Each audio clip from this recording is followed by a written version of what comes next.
রোজির রান্নাঘরে সকলকে স্বাগত। আজ আবার একটা রেসিপি নিয়ে এলাম, চিংড়ি মাছের পাতুরি। এটা বেশিরভাগই কলাই পাতায় মোড়াই হয়, কিন্তু আমি একটু অন্যরকম করার জন্য এটা কুমড়ো পাতায় মুড়িয়ে করেছি। কুমড়ো পাতা, লাউ পাতা সবেতেই এটা ভালো লাগে, তা আমি করেছি কুমড়ো পাতায়।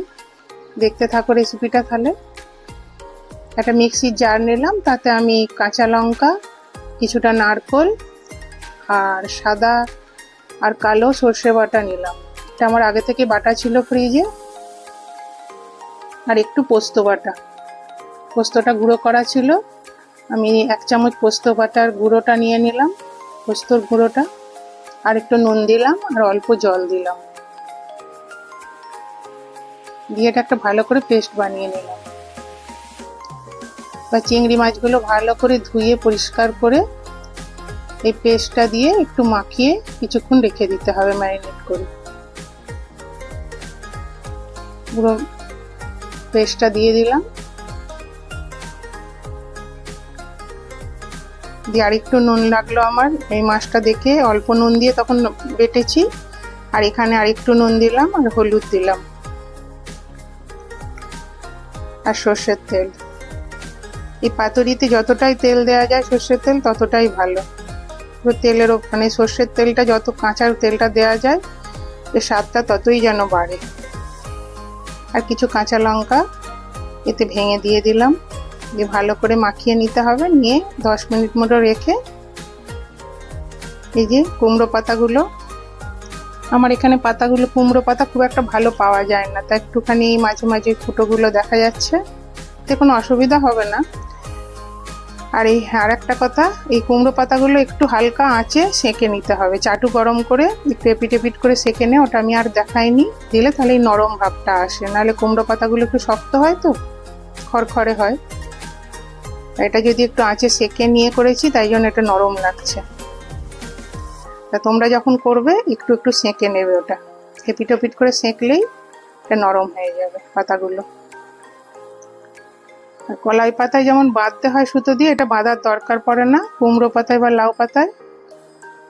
এটা দিয়ে হাতে করে ভালো করে একটু মুড়িয়ে নিলেই হয়। দিয়ে এবার কড়াতে দিয়ে যেমন ভাজা হয় 2 পিঠ, ওরকম ভেজে নিতে হবে। এই মোড়াটা একটু ভালো করে মুড়তে হবে, যাতে সাইড দিয়ে এটা না বেরিয়ে, পেস্টটা যাতে বেরিয়ে না যায়। তো বেরিয়ে গেলেও কোনো অসুবিধা নেই, যতটা হয় ভালো করে একটু মুড়ে নিতে হয়। আমার হয়ে গেছে এগুলো সবকটা মোড়া।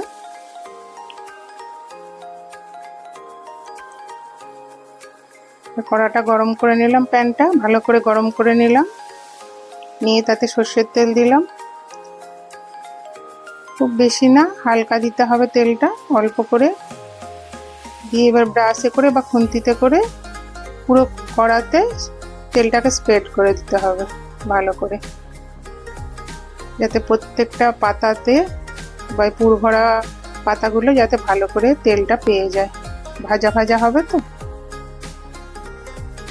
আর একটা একটা করে ওতে দিয়ে দেবো আমি,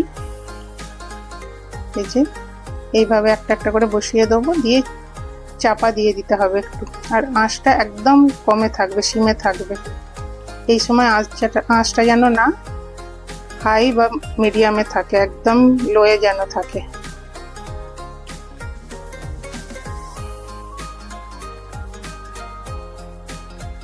তাহলে ভালো করে ভেতরে মাছগুলো সেদ্ধ হবে। এটা ভাজা ভাজাই হয়, এটা স্টিমে দিয়ে ভালো হয় না, আমি স্টিমে করে দেখেছি। এটা যতটা তেলে হালকা হালকা ভাজা যায় ততটা খেতে ভালো হয়।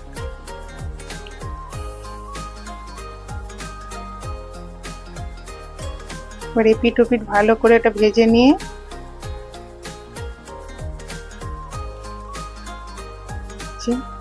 দুপিট উল্টে উল্টে এরকম ভাবে ভাজতে হবে, আর একটু করে চাপা দিয়ে দিয়ে রাখতে হবে। খুব বেশি তেল দিইনি, তাই আমি কড়াটা এদিক ওদিক নাড়িয়ে তেলটা মাছে যাতে ভাজাগুলোই পড়ে সেরম জন্য নাড়িয়ে দিচ্ছিলাম। এই হয়ে গেছে আমার। আবার এক পিঠে উল্টে দিলাম।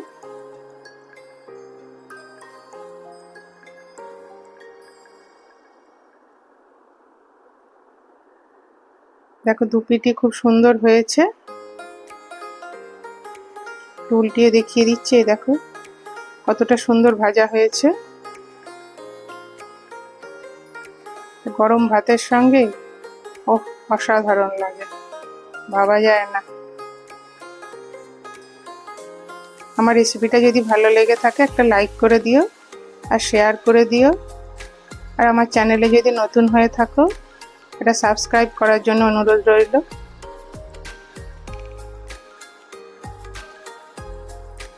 এই হয়ে গেল আমার চিংড়ি পাতুরি কুমড়ো পাতায়।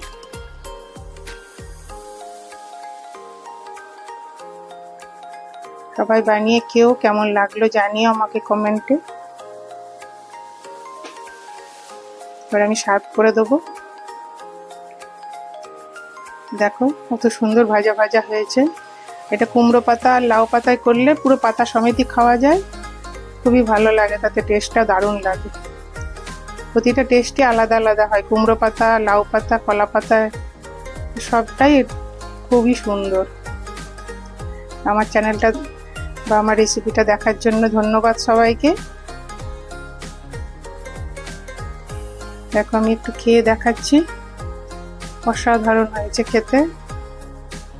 গরম ভাতের সঙ্গে খেয়ে দেখো, উফ ফাটাফাটি।